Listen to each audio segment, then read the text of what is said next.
Hayden first in the house. So one people, one like, which is amazing. I'm glad to see that.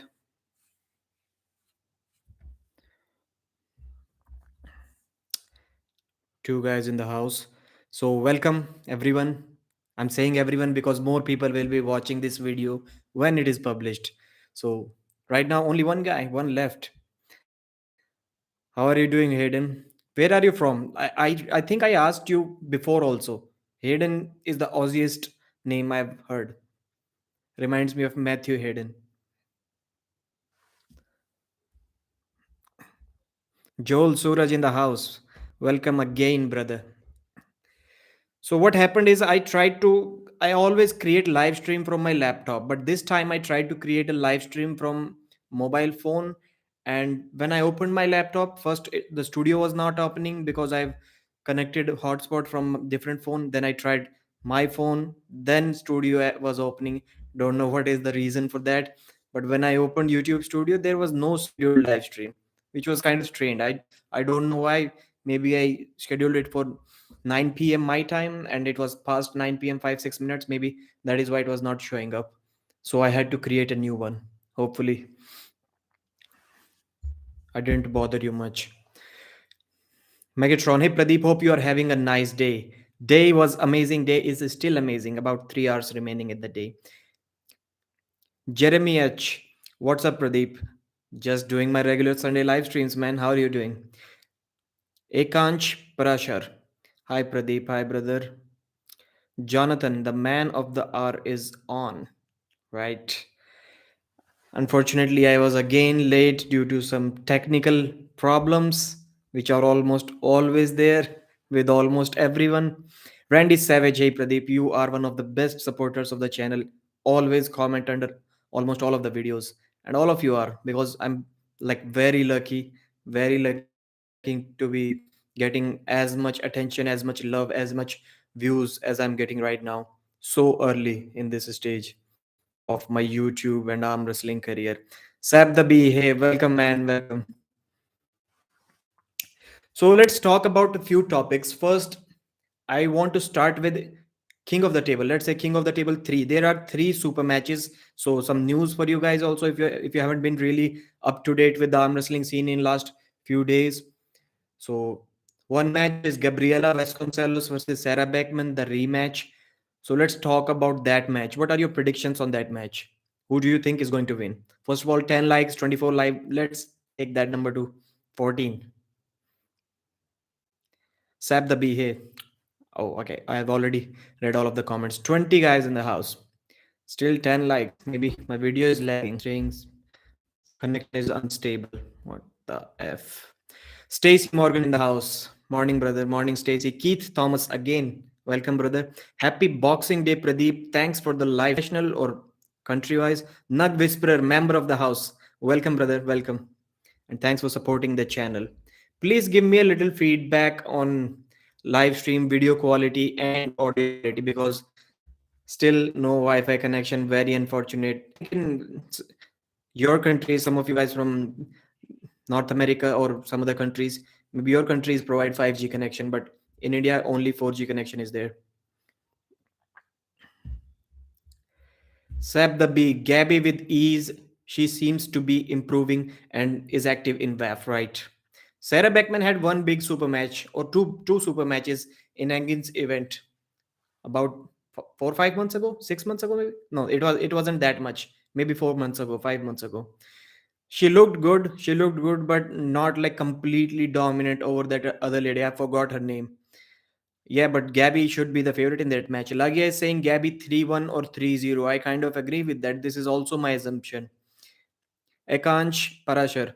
Gabriela would win, okay? Megatron. Sarah has been preparing for a while now. Wouldn't be surprised if she won this time. Like, yeah, she was prepared in that match also, but she got injured in round one, unfortunately. So, injuries always leave us with doubts. So, maybe the doubts will be cleared this time. Maybe Sarah will give a good match. We hope so. Nobody really likes to see domination. See, I believe the only one reason or only one occasion when you would like to see domination is you hate the other guy. Only then you don't want to it to be a close match. Like if you have neutral, or if you like both guys, and if you like one guy and kind of neutral for the other guy, you still want close matches. But if you hate one guy, then you want it to be a domination. So let's hope it is a close match. Leading no good image. Okay. Hit the like button. Hi Pradeep. Live stream very hit and miss. It's lagging quite a bit for me. Don't know if it's my internet. That is definitely sad. So the other match, let's quickly jump to that match. Ryan Bowen versus RVJ. Like we all have been waiting for that match. Ryan Bowen probably more than anyone else, and maybe also RVJ. Maybe he's also still only 24, man. That connection problem. Levan, what are the chances, keeping in mind Devon has 6 months to prepare? I think Devon needs only one thing and only one thing. He needs to work on his king's move. Like get good pressers, work against Jerry, work against tall guys, practice hitting that king's move. If I were Devon, which I'm not, Devon is like thousand times more experienced than me. I would be practicing only King's move, because Devon is not hooking Levan, Devon is not top rolling Levan, Devon is not pressing Levan. Devon has to King's move Levan. So this is only and I don't know what goes on into a King's move training, because I've never heard anyone say that they practice for King's move. Michael says he never practices for King's move, and Devon never specifically practices for King's move. So I don't know, man, how to do that, but maybe attach some weight to pulley and do some pronation here in this position. Maybe that's what I would do. 6 months to prepare. What are the chances you were asking?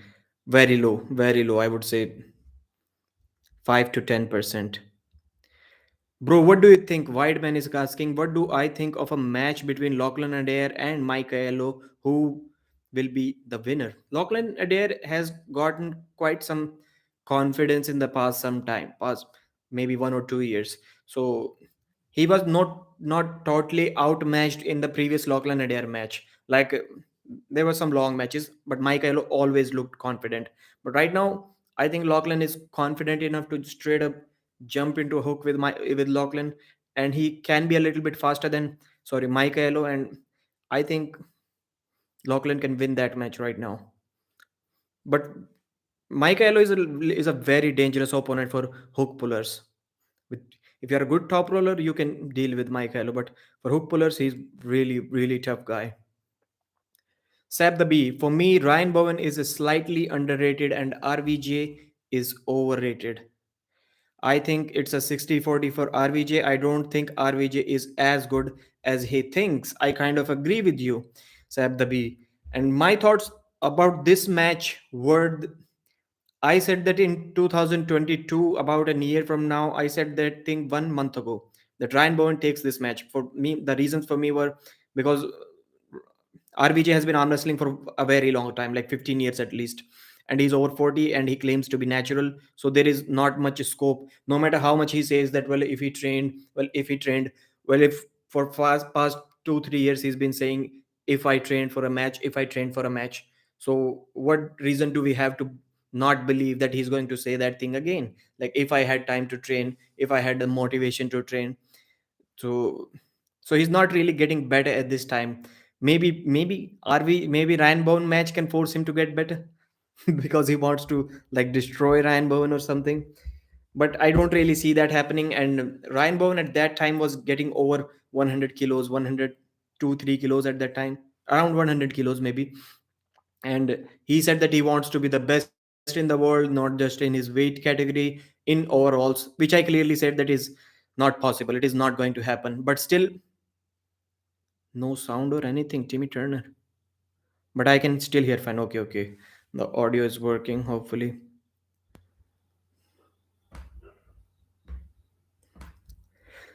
So this was the main reason why I said that in the end of 2022, Ryan Bowen can take this match. But between that time and now, he kind of dropped his plans to get as big. He went down to 93 kilos, and he was saying that he's going to win, he's going to compete in Zloty 86 kilos. So he kind of leaned out, and RVJ is right now heavier than him a little bit. I know there is still a lot of time, but in that match, I would also favor RVJ somewhere around 65 to 35 against Ryan Bowen. If that match happens in a year from now, I think Ryan Bowen will be good enough. That sauce will also kick in that Ryan Bowen is on. Like he started using like 4 months ago, maybe probably 5 months ago. Give him some time to get used to that thing.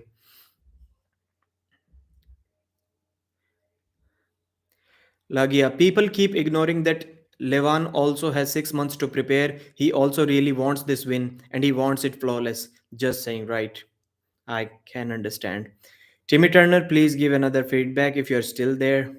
I'm in Canada. It's buffering here too. It's coming from the source almost surely, right?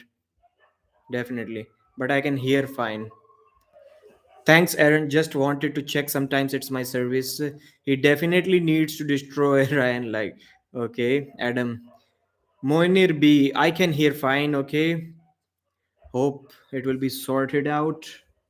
It is using only 20 kilobytes of my data, man. What kind of Vitaly versus Alex Kordecha, both top rollers who would win over 6 rounds. Right now, like we do not have enough data not be surprised. The same thing I said in the Hermes Gasparini match. If Alex Kordecha takes some pins from Hermes Gasparini, I would not be 1% surprised.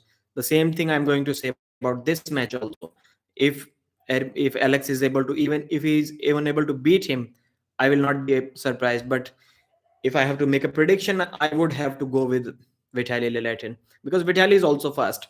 And one thing that almost all of us ignore or kind of forget about Kordecha is his speed. Like I was with Engin Terzi. By the way, guys, suddenly out of nowhere, I got Engin Terzi's message that he's having a podcast with Christian Binney. But join or not. So my in my mind, like I had nothing to. I've never talked with Christian Binney, so and I don't have anything to offer in terms of my knowledge to these veterans. So what would I say if I jumped on that show?